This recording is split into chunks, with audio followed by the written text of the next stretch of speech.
यहाँ से स्टार्ट करेंगे। DIS का UPPCS का टेस्ट है, इसको देखेंगे। ठीक है, टेस्ट नंबर यहाँ पर 7वां हम लोग देख रहे थे। 7वें का पार्ट 1 हम लोग यहाँ पर कवर कर चुके थे। पार्ट 1 करीब यहाँ पर 77 क्वेश्चन 76 क्वेश्चन हम लोग यहाँ पर कर चुके थे। उसके आगे से क्वेश्चन स्टार्ट करेंगे और यहाँ पे 150 क्वेश्चन तक कवर कर लेंगे। ठीक है, टेस्ट चार्ज खत्म होगा। उसके बाद हम लोग यहाँ पे देखेंगे, कल शाम तक हम लोग टेस्ट स्टार्ट भी देख लेंगे। ठीक है, टेस्ट स्टार्ट। और उसके बाद हम लोग यहाँ से स्टार्ट करेंगे GS वर्ल्ड जो है उसका भी टेस्ट स्टार्ट करेंगे 1 नंबर से। ठीक है, भाई जल्दी स्टार्ट करने वाले 1-2 दिन में वो भी। और अपना UKT का जो टेस्ट था 2 कराए थे, तीसरा भी वो भी हम लेके आने वाले हैं। ठीक है, क्योंकि UPSC की वजह से अभी थोड़ा लेट हो रहा था, तो हम लोग यहाँ से अब कंटिन्यूस को करेंगे। तो स्टार्ट करते हैं, क्वेश्चन आते हैं, आगे से देखते हैं। और यहाँ पर जो टेस्ट है ये आपका भारतीय अर्थव्यवस्था इकोनॉमिक सर्वे है ना, और यहाँ पर बजट प्लस सितंबर की जो करंट अफेयर्स है वो यहाँ पर शामिल है। इसमें हम लोग 77 तक देख चुके थे। 78 से स्टार्ट करते हैं, क्वेश्चन आते हैं। 78 बोले भारत बजट 2026-27 जो है उसके अनुसार 2026-27 हेतु भारत सरकार की आय के स्रोत के संबंध में निम्नलिखित युग्मों में से कौन सा सम्मिलित यहाँ पर पूछा नहीं है। ठीक है, कौन सा सम्मिलित यहाँ पर नहीं है, आंसर हो जाएगा क्या। देखो यहाँ पर जो सम्मिलित नहीं है 78 का, ये हो जाएगा यहाँ से केंद्रीय उत्पाद शुल्क जो है, ये क्या होगा, केंद्रीय उत्पाद शुल्क 4% यहाँ पर दे रहा है। ठीक है, तो क्या होगा, ये बात इसकी गलत हो जाएगी, क्योंकि केंद्रीय उत्पाद शुल्क 4% नहीं था, केंद्रीय उत्पाद शुल्क था 6%। निगम कर 18% सही है, और आपका आयकर 21 और उधार दिया जैसी हो जाएगी, बाकी ये है करेक्ट है यहाँ। ठीक है, लेकिन यहाँ पर केंद्रीय उत्पाद शुल्क 6% होगा। गलत पूछा था तो यहाँ से गलत डी होगा। 79 नंबर क्वेश्चन है, नीचे दिए गए पर अभिकथन और कारण है। इसे बोला बजट 2026-27 को युवा शक्ति संचालित बजट कहा गया है। पहली बात यहाँ से क्या होगी, 79 का पहला स्टेटमेंट यहाँ से करेक्ट है, क्योंकि यहाँ पर जो बजट 2026-27 को युवा शक्ति संचालित बजट कहा गया, क्योंकि यह बजट विकसित और युवा नेता वार्ता 2026 से प्राप्त नवोन्मेषी विचार से प्रेरित था। दोनों बातें यहाँ से करेक्ट है। ये कारण बता रहा है, कारण यहाँ से क्या है, कारण इसका व्याख्या बता रहा है तरह से इसी की, क्यों, क्योंकि यहाँ पर युवा शक्ति क्यों कहा गया था, इसकी बात कारण में दे दी गई है। दोनों बातें करेक्ट है, अभिकथन और कारण। आंसर ए करेक्ट रहेगा। क्वेश्चन नंबर 80 है, निम्नलिखित पर विचार करना है। आर्थिक समीक्षा 2025-26 के अनुसार पोस्ट कोविड अवधि में सेवा क्षेत्र में FDI का 88% ऊर्जा संचार, निर्माण और तथा परिवहन क्षेत्र में केंद्रित रहा है। 80 का पहला स्टेटमेंट यहाँ से क्या होगा, ये करेक्ट है। सेकेंड बात है, कृषि वर्ष 2024-25 में अनुमानित खाद्यान्न उत्पादन जो होता है उसमें 3570 मिलियन टन रहा है। सेकेंड बात क्या होगा, सेकेंड बात भी यहाँ से करेक्ट है। जो यहाँ पर डेटा दे रखा है 2025-26 का समीक्षा, आर्थिक समीक्षा का, उसके हिसाब से यहाँ पर दोनों बातें करेक्ट है। सही आंसर क्या होगा, 80 का करेक्ट आंसर यहाँ से सी सही है। क्वेश्चन नंबर 81 है, 81 है, बजट 2026-27 के प्रस्तावित शिक्षा में रोजगार एवं मध्यम उच्च अधिकार जो है प्राप्त स्थायी समिति का मुख्य लक्ष्य क्या है। इसका मुख्य जो लक्ष्य है ये है कि वर्ष 2047 तक सेवा क्षेत्र में 10% वैश्विक हिस्सेदारी प्राप्त करना होगा। बी क्या होगा, 81 का करेक्ट आंसर होगा, क्योंकि 2026-27 में प्रस्तावित शिक्षा से रोजगार एवं उद्यम से उच्चाधिकार प्राप्त स्थायी समिति का प्रमुख लक्ष्य यहाँ पर रखा गया 2047 तक क्या, सेवा क्षेत्र के लिए 10% वैश्विक हिस्सेदारी प्राप्त करना। बी यहाँ से करेक्ट आंसर होगा। क्वेश्चन नंबर 82 82 नंबर है, निम्नलिखित में से कौन से युग्मों में से ये सही सम्मिलित नहीं कर रहा है। इसमें सही सम्मिलित यहाँ पर नहीं है, आंसर हो जाएगा 82 का IMF विश्व बैंक का अंग है। ये बात क्या है, सम्मिलित नहीं है, क्योंकि जो IMF है विश्व बैंक का अंग नहीं होगा। और करेंसी एंड जो फंड रिपोर्ट है ना, ये RBI द्वारा प्रकाशित की जाती है, और बेसल 3 मानक का संबंध बैंकिंग क्षेत्र से होगा। ठीक है, तो बोला कि कौन सा यहाँ पर सही सम्मिलित नहीं था, तो आंसर क्या हो जाएगा, IMF विश्व बैंक का अंग यहाँ पर नहीं होगा। आगे आते हैं क्वेश्चन नंबर 82 हो गया। 83 नंबर, निम्नलिखित में से कौन सा मानव विकास सूचकांक का तत्व नहीं है। मानव विकास सूचकांक का तत्व नहीं है, आंसर हो जाएगा निर्धनता रेखा से नीचे के लोगों की संख्या। ये आंसर करेक्ट होगा। ठीक है, क्योंकि यहाँ पर शिक्षा, जीवन प्रत्याशा एवं प्रति व्यक्ति आय तीनों मानव विकास सूचकांक के तत्व होते हैं, जबकि यहाँ पर निर्धनता रेखा से नीचे के लोगों की यहाँ पर संख्या जो होती है इसका तत्व नहीं मानी जाती है ये। ठीक है, 83 का जो आंसर हो जाएगा क्या होगा, ए नंबर स्टेटमेंट यहाँ से इसका करेक्ट है। क्वेश्चन 84 है, सूची को सूची 2 को मैच करना है। पहली बात है यहाँ पे बोला जनसंख्या, और यहाँ से महाविभाजन का वर्ष हो जाएगा। ठीक है, पहली बात देखते हैं इसको। 84 जनसंख्या का महाविभाजन वर्ष ये 1921। ठीक है, थोक मूल्य सूचकांक का आधार वर्ष ये हो जाएगा 2011-12। सेल का स्थापना वर्ष हो जाएगा, ये क्या होगा 1974 1974। और सेबी का स्थापना वर्ष 1988। करेक्ट आंसर ये तो 84 का जो आंसर हो जाएगा सी यहाँ से सही आंसर है।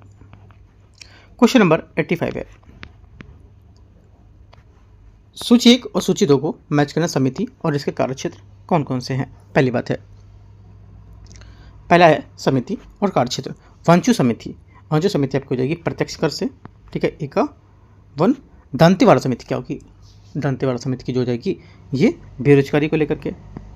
आगे है दत्त समिति। दत्त समिति क्या है, औद्योगिक लाइसेंस। और यहाँ से नरेश चंद समिति कारपोरेट गवर्नेंस, ठीक है। करेक्ट आंसर क्या होगा, यहाँ से A1 B2 C3 D4 ए यहाँ से करेक्ट है। क्वेश्चन नंबर 86 है, अंतर्राष्ट्रीय वित्त निगम के संबंध में विचार करना कौन सा गलत होगा। पहली बात यहाँ से, अंतर्राष्ट्रीय वित्त निगम की स्थापना 1956 ईस्वी में विश्व बैंक समूह के हिस्से के रूप में की गई थी, करेक्ट है। इसका मुख्यालय वाशिंगटन DC में भी है, ये भी बात यहाँ से सही है।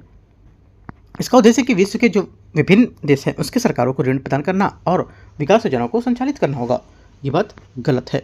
क्यों, क्योंकि यहाँ पर अंतर्राष्ट्रीय वित्त निगम जो है ये सरकार को नहीं बल्कि यहाँ पर निजी क्षेत्रों को ऋण प्रदान करता है, ठीक है, ये बात आपको याद रखना है। और इसका मुख्यालय वाशिंगटन DC में बताया मैंने आपको। और हाल ही में अंतर्राष्ट्रीय वित्त निगम ने महिला माइक्रो फाइनेंस जो उधारकर्ता हैं उसको ऋण प्रदान करने के लिए HDFC बैंक को $500 मिलियन का ऋण प्रदान किया है, ठीक है, यह बात आपको याद रखना है। सी यहाँ से गलत है। क्वेश्चन 87 है, महात्मा गांधी राष्ट्रीय ग्रामीण रोजगार गारंटी योजना की मजदूरी दरों में हाल में परिवर्तन किया गया था। इस योजना को मजदूरी देने में निम्नलिखित में से किस आधार पर संशोधन की जाती है। इसमें संशोधन किया था किस आधार पर, जो केंद्रीय यहाँ पर जो ग्रामीण विकास मंत्रालय है मनरेगा 2005 की धारा 6 की उपधारा 1 के तहत मनरेगा श्रमिकों के लिए राज्य विशिष्ट वेतन दरें निर्धारित करता है और मजदूरी दरें उपभोक्ता मूल्य सूचकांक या बोल सकते हो कृषि श्रमिक जो है उनके परिवर्तन से जवाब में निर्धारित की जाती है, ये जो ग्रामीण क्षेत्रों के मुद्रास्फीति को दर को मापेगा। आंसर डी करेक्ट हो जाएगा।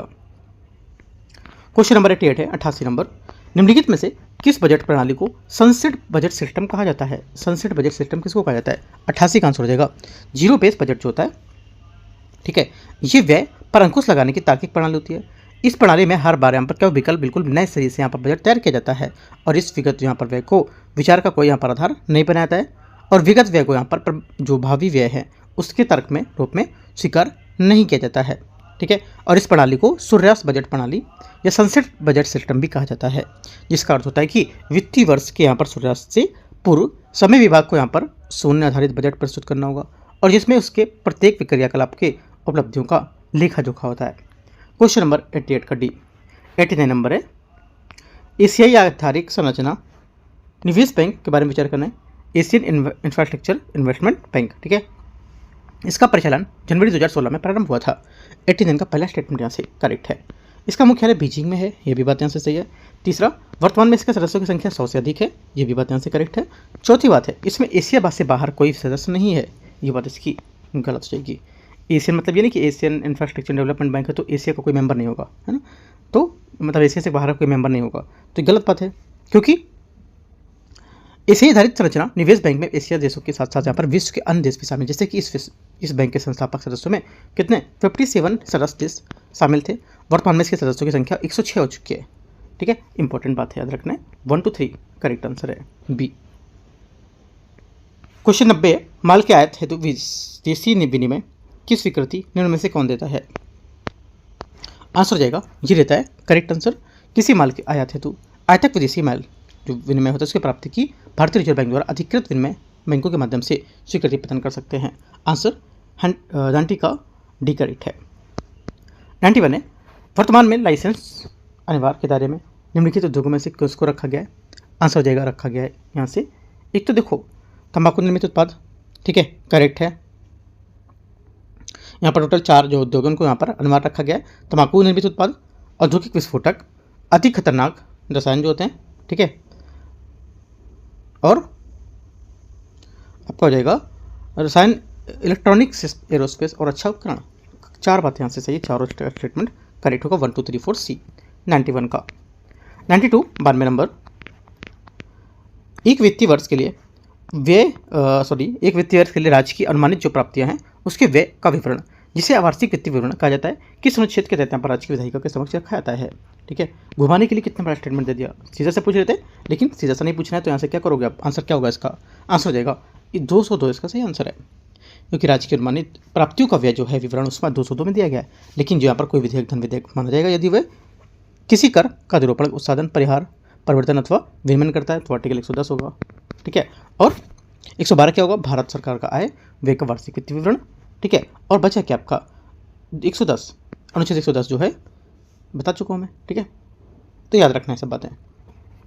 क्वेश्चन 93 है, 93 बोला पंचवर्षीय योजना और यहाँ से इसके केंद्रीय विषय कौन कौन से होंगे। पहली बात है पांचवी पंचवर्षीय योजना क्या होगी, ये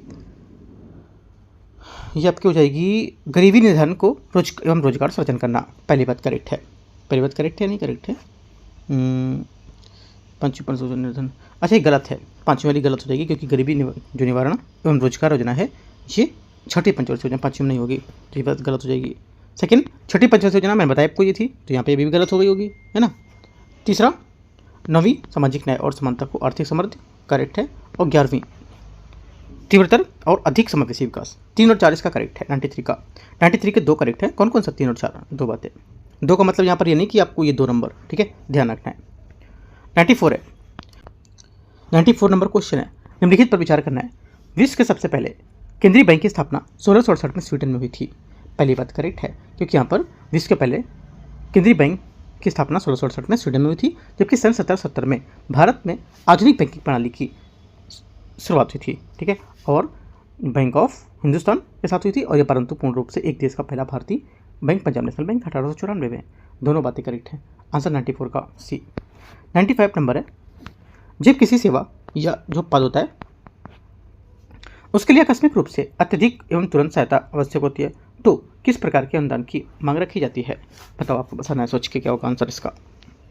करेक्ट आंसर हो जाएगा 95 का यहाँ से ये प्रत्यानुदान, इसका क्या होगा, सही आंसर है प्रत्यानुदान, इसका करेक्ट आंसर है। क्यों, क्योंकि जब सेवा किसी सेवा या पद के लिए आकस्मिक रूप से अत्यधिक एवं तुरंत सहायता आवश्यक होती है तो प्रत्यानुदान की मांग रखी जाती है। क्वेश्चन नंबर 95 हो गया। 96 है, निम्न में से किस एक अर्थशास्त्री ने आर्थिक विकास को गरीबी के विरुद्ध लड़ाई के रूप में परिभाषित किया है, चाहे वह गरीब हो या गरीबी किसी रूप में हो। तो आंसर क्या होगा 96 का correct answer D answer correct है, महबूब हक उल हक। ठीक है, आंसर डी करेक्ट है। आर्थिक विकास बराबर क्या होता है, राष्ट्रीय उत्पाद का जीवन की गुणवत्ता में सुधार, और आर्थिक जो महबूब उल हक है उसने आर्थिक विकास की गरीबी को विरुद्ध उसकी लड़ाई के रूप में परिभाषित किया था, चाहे वह गरीबी किसी भी रूप में हो। ठीक है, 97 आते हैं। 97 नंबर है, सकल घरेलू उत्पाद के संबंध में कौन सा एक कथन यहाँ पर जो है ये गलत हो जाएगा। कौन सा गलत है, आंसर हो जाएगा 97 का गलत कथन, करेक्ट आंसर सी यहाँ से गलत है, क्योंकि इसमें बोला कि इससे क्या उत्पादों एवं सेवाओं की गुणवत्ता का पता चलता है सकल घरेलू उत्पाद के संबंध में। ठीक है, तो तीसरी वाली बात गलत हो जाएगी 97 का सी। किसी यहाँ पर जो देश में घरेलू सीमा के भीतर एक वर्ष में उत्पादित सभी वस्तुओं, सभी अंतिम वस्तुओं एवं सेवाओं के मौद्रिक मूल्य जीडीपी कहलाता है, और ये क्या होता है, परिणामात्मक दृष्टिकोण होता है, और इसके आकार से देश की आंतरिक शक्ति का पता चलता है। लेकिन यहाँ पर इससे उत्पादों और सेवाओं को गुणवत्ता का पता नहीं चलेगा, ये पॉइंट नोट करके लिख लेना है। आंसर 97 का सी करेक्ट है। 98 नंबर है, सुमेलित नहीं है इनमें से कौन सा, वो बताना है कौन सा सुमेलित नहीं है। देखो पहली बात देखते हैं, ये बोला है कि ब्याज दर मौद्रिक नीति करेक्ट है, आर्थिक नियोजन समवर्ती सूची करेक्ट है, world economic outlook report IMF ये क्या सही है, ये अंतर्राष्ट्रीय मुद्रा कोष द्वारा प्रकाशित की जाती है, ये बात भी करेक्ट है। उपभोक्ता मूल्य सूचकांक का आधार वर्ष 2004-5 ये बात गलत है, क्योंकि उपभोक्ता मूल्य सूचकांक का आधार वर्ष 2012 है, गलत से 1 2 3 करेक्ट है, गलत पूछा था तो चौथा डी। 99 नंबर है, निम्नलिखित में से विचार करना है, कथन 1 कथन 2, रजत क्रांति क्या होगी। 99 रजत क्रांति जो है ये हो जाएगी क्या, अंडा उत्पादन। ठीक है, उसके बाद कृष्ण क्रांति, कृष्ण क्रांति आपको जाएगी पेट्रोलियम उत्पादन, और स्वर्ण क्रांति बागवानी उत्पादन, रजत रेशा क्रांति कपास उत्पादन। करेक्ट आंसर 99 का बी। 100 नंबर है। 100 नंबर क्वेश्चन है, अभिकथन एक कारण किसी देश की आर्थिक विकास की पूंजी निर्माण दर के उस पर निर्भर करेगा। पहली बात 100 का पहला स्टेटमेंट यहाँ से करेक्ट है, क्योंकि जो किसी देश का आर्थिक विकास है, देश की पूंजी निर्माण की दर होती है, उस पर निर्भर करता है ना। सही है बात। अगला अगला बोला है कि कारणार उच्च पूंजी निर्माण दर, उच्च लागत जो क्षमता होती है, उत्पादन क्षमता होती है, उसका घोतक है। ये बात करेक्ट है, क्योंकि यहाँ पर पूंजी निर्माण दर जितनी अधिक होती है ना, उत्पादन क्षमता उतनी ही अधिक होगी, वृद्धि होगी इसकी। तो आंसर क्या होगा? एक करेक्ट है। क्वेश्चन नंबर 101 निम्नलिखित कथनों में से कौन सा कथन यहाँ पर करेक्ट है? हस्तांतरण आय को राष्ट्रीय आय की गणना में सम्मिलित नहीं किया जाता है। 101 का पहला स्टेटमेंट यहाँ से क्या होगा? करेक्ट है, क्योंकि ऐसी आय जो नियोक्ता द्वारा कर्मचारी को स्वैच्छिक रूप से दी जाती है, जिसे कर्मचारी द्वारा किए गए कार्य यहाँ पर से नहीं जोड़ा जाता है, हस्तांतरण आय कहलाता है। हस्तांतरण आय को राष्ट्रीय आय की गणना की सम्मिलित नहीं किया जाता है। ठीक है, जैसे सेवा निवृत्ति पेंशन और वृद्धावस्था पेंशन, बेरोजगारी भत्ता। ये 101 का आंसर क्या होगा? दोनों बातें करेक्ट है, सी यहाँ से करेक्ट आंसर है।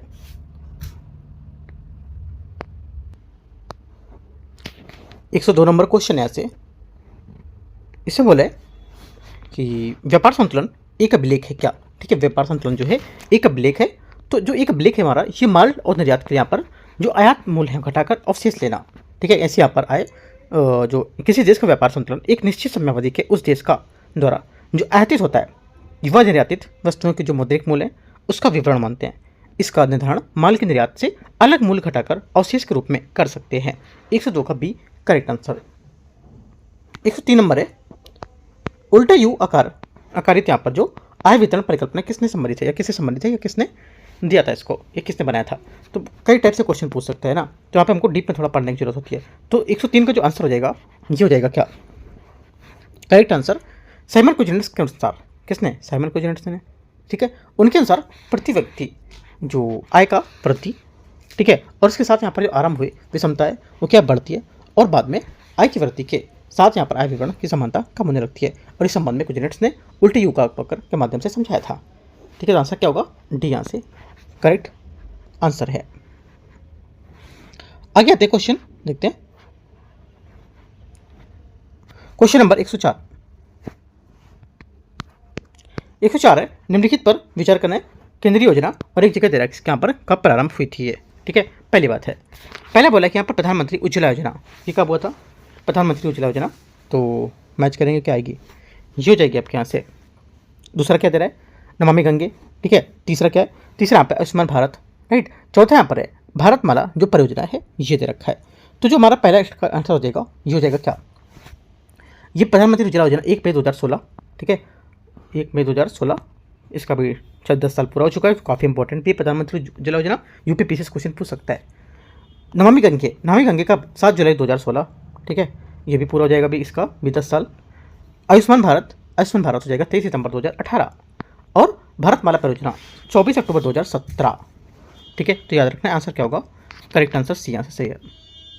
105 नंबर है, 105 नंबर क्वेश्चन है, निम्नलिखित में से कौन सा गरीबी मापन से संबंधित नहीं है? गरीबी मापन से संबंधित नहीं है, करेक्ट आंसर हो जाएगा 105 का ये बी, मतलब लव फॉर वर्कर, इसका करेक्ट आंसर होगा। लव फॉर वर्कर आर्थर लफर द्वारा प्रतिपादित किया गया था, जो कर की दरों की सरकार द्वारा प्राप्त राजस्व के मध्य के अंतर है उसको बताता है। ठीक है, बी यहाँ से 105 का करेक्ट आंसर है। 106 नंबर आते हैं, 106 नंबर क्वेश्चन है, इसमें बोला है कि निम्नलिखित युग्मों में से कौन सा एक यहाँ पर सही सम्मिलित नहीं है? कौन सा सही सम्मिलित नहीं है? आंसर हो जाएगा 106 का करेक्ट आंसर यहाँ से ये क्या होगा?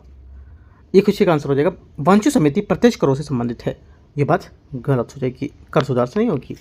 बाकी रेखी समिति अप्रत्यक्ष कर, भूरेल समिति मोटर वाहन करों की वृद्धि, एक और समिति बैंकों में धोखाधड़ी को रोकने का उद्देश्य को लेकर के। क्वेश्चन 107 है, निम्नलिखित में से कौन सा कथन यहाँ पर इसमें सही होगा? भारत में राष्ट्रीय आय समिति का गठन वर्ष 1949 में किया गया था। पहला 107 का पहला स्टेटमेंट यहाँ से करेक्ट है।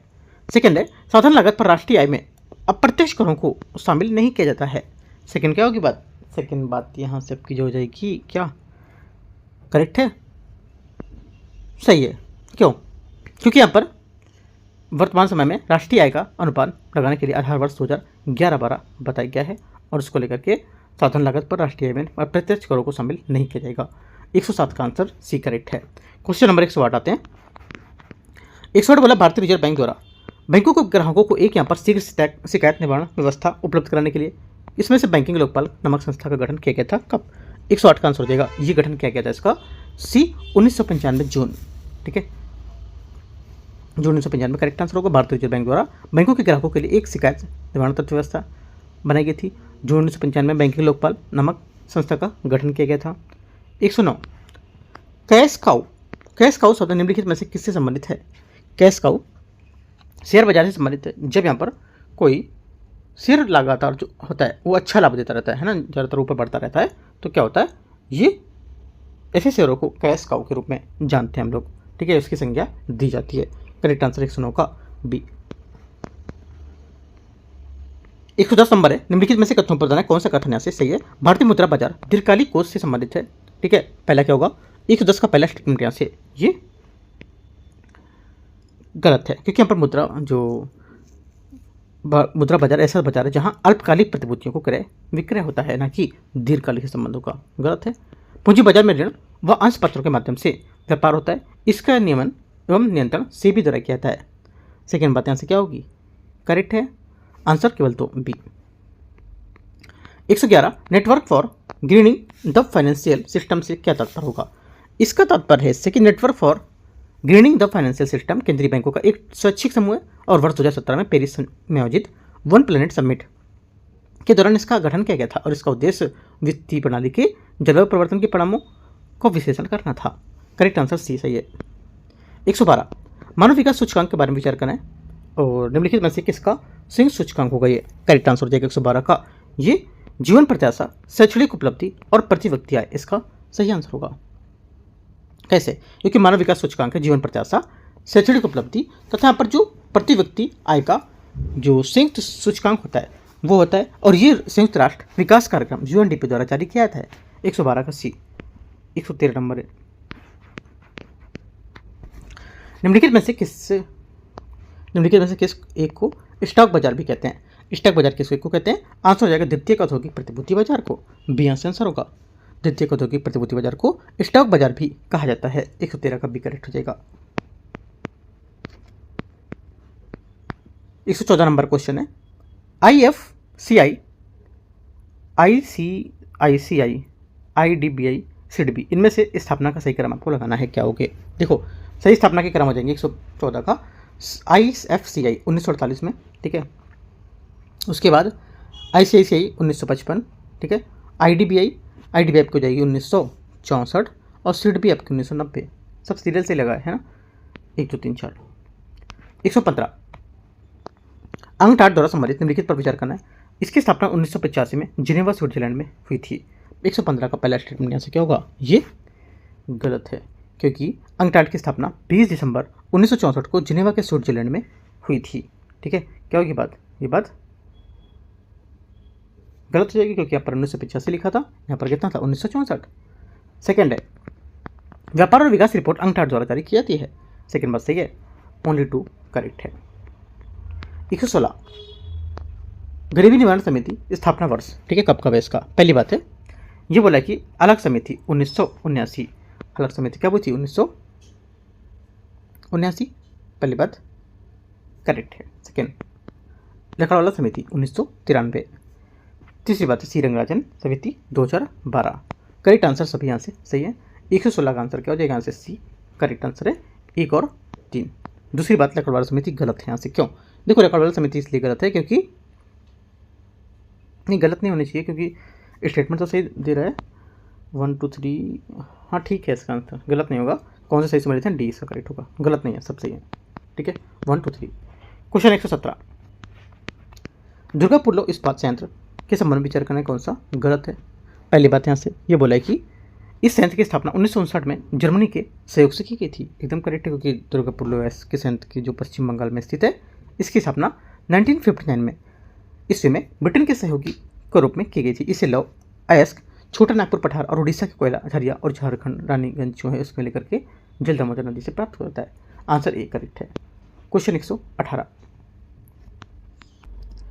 118 नंबर क्वेश्चन यहाँ से अभिकथन ए कारण आर इंटरनेशनल डेवलपमेंट एसोसिएशन को विश्व बैंक की रियायती जो खिड़की है वो कहते हैं। पहला क्या होगा?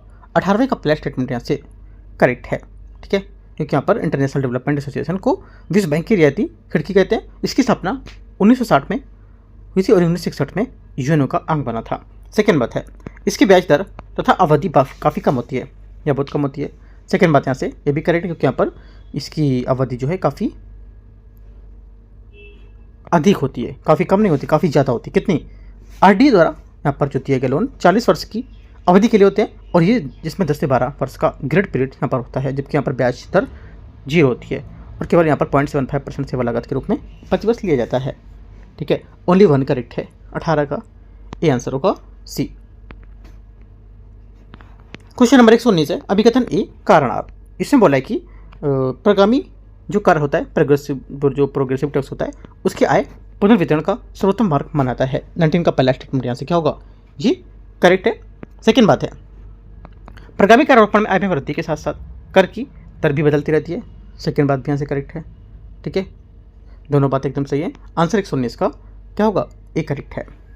120 नंबर है, 120 बोला है बजट तैयार किया जाता है किसके द्वारा? जो बजट है तैयार किया जाता है, करेक्ट आंसर हो जाएगा भारतीय संविधान का आर्टिकल 112 जो होता है, इसके अनुसार वर्ष के केंद्रीय बजट को वार्षिक वित्तीय विवरण कहा जाता है, और इस वित्त मंत्रालय में आर्थिक मामलों का विभाग का बजट का प्रभाग होता है वो तैयार करने के लिए जिम्मेदार नोडल एजेंसी होगी। सी आंसर होगा। 121 स्टैंड अप इंडिया मिशन योजना के बारे में विचार करना है, कौन सा सही होगा? स्टैंड अप इंडिया योजना जो है ये 15 अगस्त 2015 को इसकी घोषणा की गई थी। ठीक है, जबकि यहाँ पर इसका शुभारंभ 5 अप्रैल 2016 को उत्तर प्रदेश के नोएडा में किया गया था। राइट, आंसर क्या होगा? आंसर हो जाएगा यहाँ से 121 का पहला स्टेटमेंट यहाँ से गलत है। ठीक है, सेकेंड बात क्या आएगी? सेकेंड बात यहाँ से इस योजना को उद्देश्य संस्थागत साख संरचना को अनुसूचित जाति, अनुसूचित जनजाति और महिला उद्यमियों की पहुंच को आसान बनाना होगा। ठीक है, तो यहाँ बोला कि इस योजना का उद्देश्य जो होगा पिछड़ा वर्ग और महिला उद्यमियों को आसान बनाना। गलत है, वो भी इसी बारे में बात कर, जबकि यहाँ पर बात क्या थी? SC ST को लेकर के बात थी। ठीक है, तो दोनों बातें गलत है। आंसर डी करेक्ट है क्वेश्चन नंबर 121 का। 122 नंबर है, 122 बोला वित्तीय समावेशन सूचकांक किस संस्था द्वारा प्रकाशित किया जाता है? करेक्ट आंसर हो जाएगा वित्तीय समावेशन सूचकांक भारतीय रिजर्व बैंक द्वारा जारी किया जाता है। यह भारत में वित्तीय समावेशन की सीमा का व्यापक प्रतिनिधित्व करता है। बी करेक्ट आंसर है। 123 निम्नलिखित पर विचार करना है कोर्ट के माध्यम से। आंसर क्षेत्रीय ग्रामीण बैंक की स्थापना नरसिम्हा समिति की सिफारिश पर की गई थी। 123 का पहला स्टेटमेंट क्या होगा? ये करेक्ट है। सेकेंड बात है, भारत के ग्रामीण और अर्ध शहरी क्षेत्रों जो बैंकिंग है और ऋण सुविधाओं की कमी से ग्रस्त होती है। सेकेंड बात क्या होगी? सेकेंड बात यहाँ से करेक्ट है भी। दोनों बातें क्या होगी? 123 की करेक्ट है। Answer C. Question number 124 number है, निम्नलिखित में से कौन सी विशेषताएं भारतीय अर्थव्यवस्था को विकासशील श्रेणी में दर्शाती हैं? आंसर हो जाएगा एक तो पूंजी निर्माण की निम्न दर भारतीय अर्थव्यवस्था को जो विकासशील अर्थव्यवस्था कहा जाता है, और इसके कुछ लक्षण होते हैं जैसे कि कृषि प्रधान अर्थव्यवस्था, अधिक जनसंख्या वृद्धि, पूंजी निर्माण की निम्न दर, बेरोजगारी और औद्योगिक को पिछड़ापन। तो आंसर यहाँ से डी करेक्ट होगा। 125 है, नीचे देगा भी कथन और कारण है। देखते हैं इसको। पहला बोला है कि भारत में उच्च बचत वाली अर्थव्यवस्था जो है ये होते हुए भी पूंजी निर्माण के महत्वपूर्ण उत्पादन में जो वृद्धि का परिणाम नहीं हो पाती है। पहला क्या होगा? 125 का पहला स्टेटमेंट यहाँ से करेक्ट है। ठीक है, सेकंड बात है, सेकंड बोल रहा है कि क्योंकि यहाँ पर पूंजी उत्पाद अनुपात लगाकर अधिक बना हुआ है, ये भी बात भी करेक्ट है। दोनों सही है। आंसर 125 का सी, ए नंबर करेक्ट है।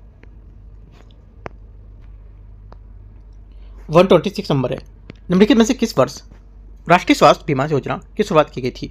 आंसर हो जाएगा राष्ट्रीय बीमा योजना शुरुआत 1 अप्रैल 2008 को श्रम एवं रोजगार जो मंत्रालय है, ठीक है, उसके द्वारा भारत सरकार के द्वारा प्रारंभ की गई थी, और 1 अप्रैल 2015 में से इसका कार्यान्वयन स्वास्थ्य एवं परिवार कल्याण मंत्रालय द्वारा किया जा रहा है। और यहाँ पर असंगठित क्षेत्र में कामगार जो BPL श्रेणी में आते हैं और उनके परिवार के सदस्य योजना के तहत यहाँ पर लाभ होंगे, पात्र होंगे, इसके एक करेक्ट होगा।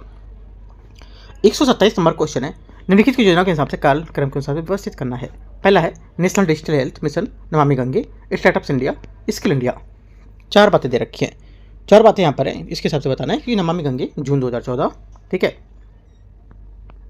उसके बाद आएगा आपका स्किल इंडिया, ठीक है, स्किल इंडिया कब? 2015 में स्टार्टअप इंडिया 16 जनवरी 2016, राइट। उसके बाद आपका चौथा नहीं, उसके बाद आपका क्या पहला नेशनल हेल्थ डिजिटल मिशन, ये कब? सितंबर 2020। करेक्ट आंसर यहाँ से क्या होगा? बी करेक्ट है। क्वेश्चन नंबर 128 है, भारत में आयकर प्रारंभ करने के लिए कौन यहाँ पर उत्तरदायी था? का आंसर हो जाएगा 128 का जेम्स यहाँ पर विल्सन करेक्ट आंसर हो गए। भारत में आयकर प्रारंभ करने के लिए जेम्स विल्सन जिम्मेदार थे। 129 नंबर है, बजट 2026-27 के संबंध में विचार करना है। वय फार्मा शक्ति कार्यक्रम के अंतर्गत अगले 5 वर्षों में 10,000 करोड़ का परिव्यय प्रस्तावित है।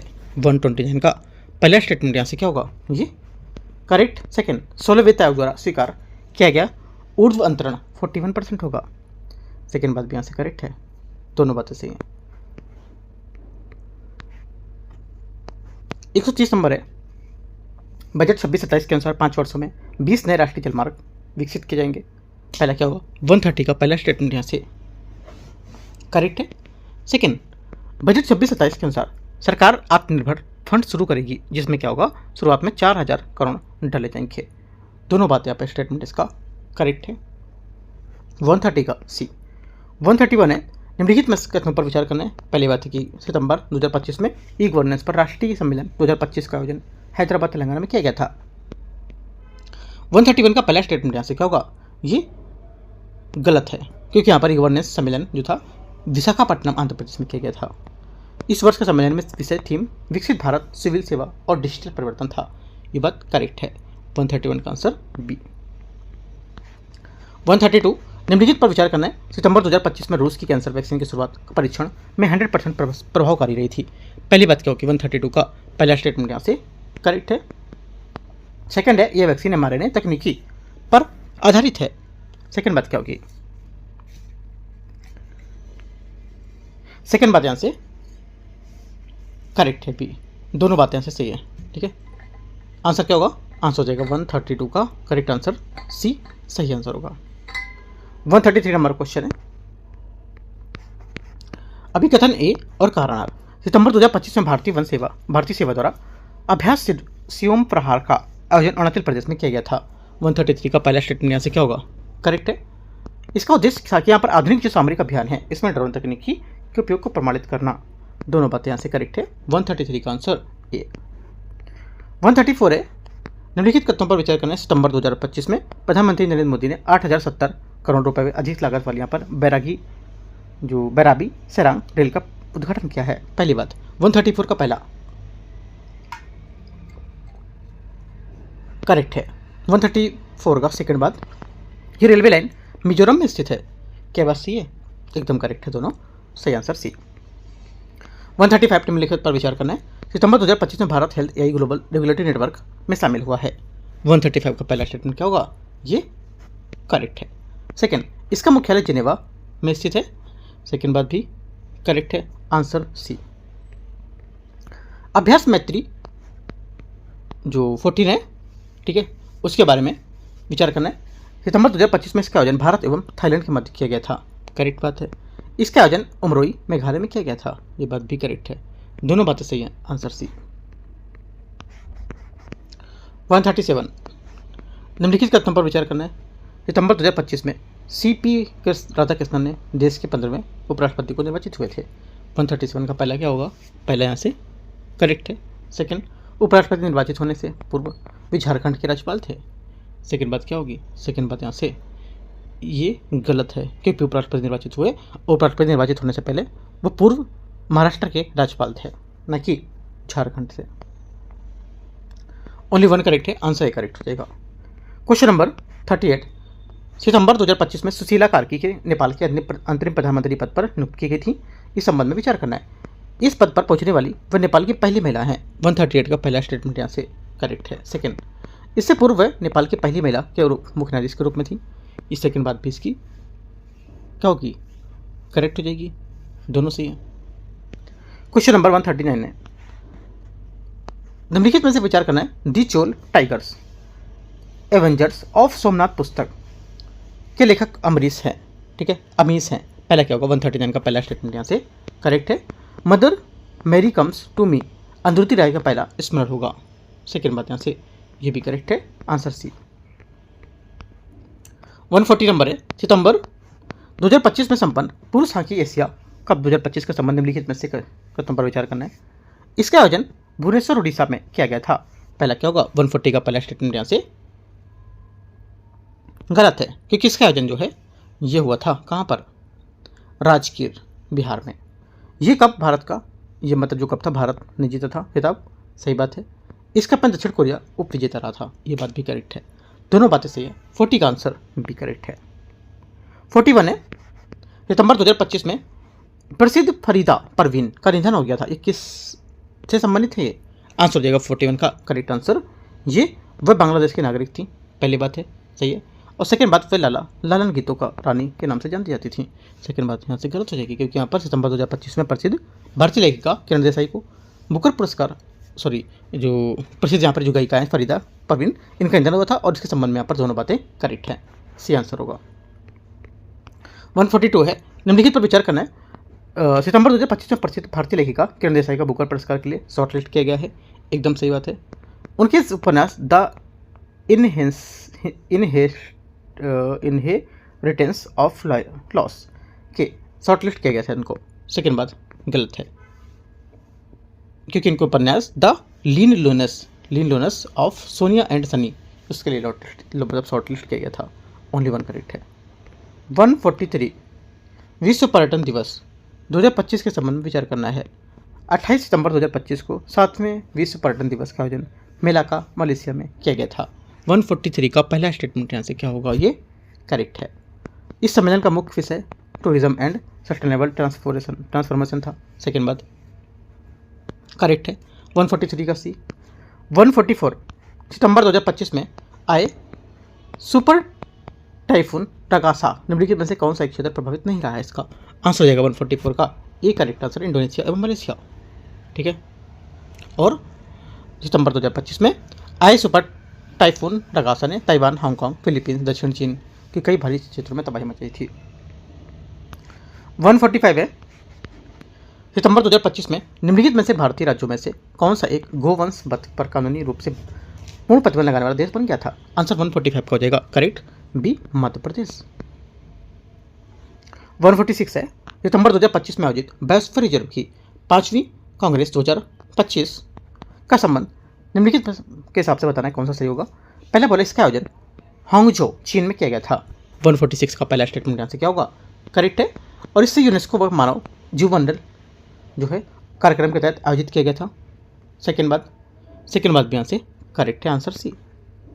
147 है, सितंबर 2025 में UNEP द्वारा champion of the earth award 2025 प्रदान किए जाने की घोषणा की गई थी। इस संबंध में विचार करना है। इस वर्ष भारत का जिनाली मोदी को यह पुरस्कार प्रदान किए जाने की घोषणा की गई है। 147 का पहला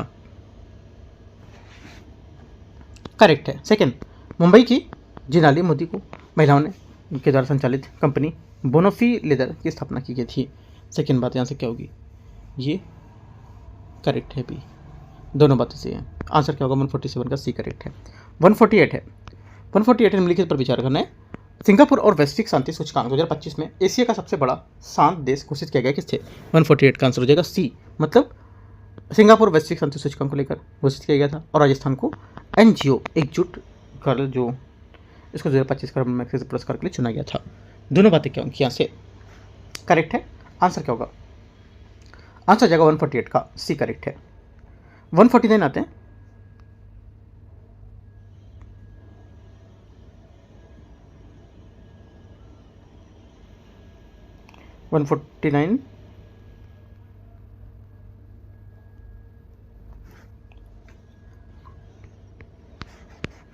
सितंबर 2025 में संपन्न 17वें ग्रीष्मकालीन पैरालंपिक खेलों के संबंध में विचार करना है।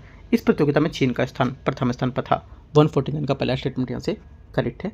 सेकेंड, भारत ने कुल 29 पदों के साथ 18 स्थान पर रहा है, ये बात भी करेक्ट है, दोनों सही है, आंसर सी। लास्ट क्वेश्चन है 150। इसमें बोला है सितंबर 2025 में जारी वैश्विक नवाचार सूचकांक के संबंध में विचार करना है। ये सूचकांक वैश्विक विश्व बौद्धिक संपदा संगठन विपो द्वारा जारी किया जाता है। 50 का पहला स्टेटमेंट क्या होगा यहाँ से, ये पहली बात यहाँ से 50 की जो है करेक्ट हो जाएगी। सेकंड बात है इस वर्ष का सूचकांक में स्विट्जरलैंड को शीर्ष स्थान प्राप्त हुआ है, ये बात भी करेक्ट है। तीसरी बात है, भारत ने इस सूचकांक में 38वां स्थान प्राप्त किया है। क्या ये बात सही है? सोचो।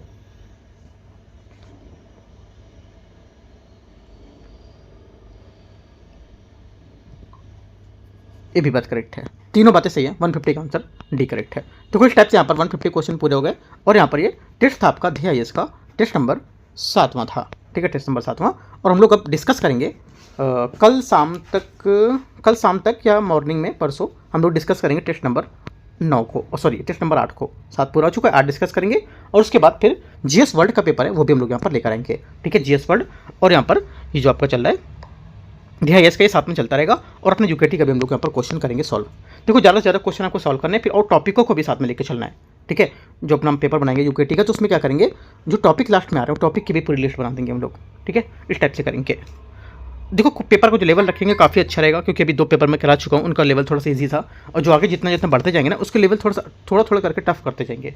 ठीक है, ऐसे करके रखेंगे पेपर को। आते फिलहाल 3 नंबर हम लोग स्टार्ट करेंगे बाद में, और अभी यहाँ से इसको एंड करते हैं। कुछ डाउट रहेगा पूछ सकते हो कमेंट में। और एक चीज़ यहाँ पर जो जैसे कि आपको टेलीग्राम चैनल इसको ज्वाइन करके रखना है, और यूपी पीसीएस के यहाँ पर यूपी पीसीएस का जो अगला टारगेट हम लोग यूपी पीसीएस ही करेंगे।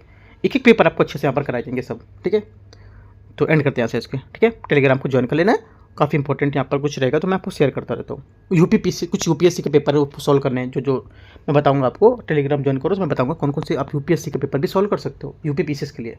ठीक है, और क्योंकि अभी जो यूपी पीसीएस 2025 वाला था उसका मैंने जो आंसर राइटिंग कराई थी ना, उसमें कम से कम 7 से 8 क्वेश्चन सेम कॉपी हुए हैं। मैंने टेलीग्राम चैनल पे दिखाए भी थे, क्वेश्चन भी दिखाए थे मैंने, तो इसलिए मैं फिर से आंसर राइटिंग स्टार्ट कराऊंगा यूपीएससी के लिए ही, और यूपी पीसीएस पे भी आपको हेल्प करेगी वो। ठीक है, एंड करते हैं। All the best, thank you.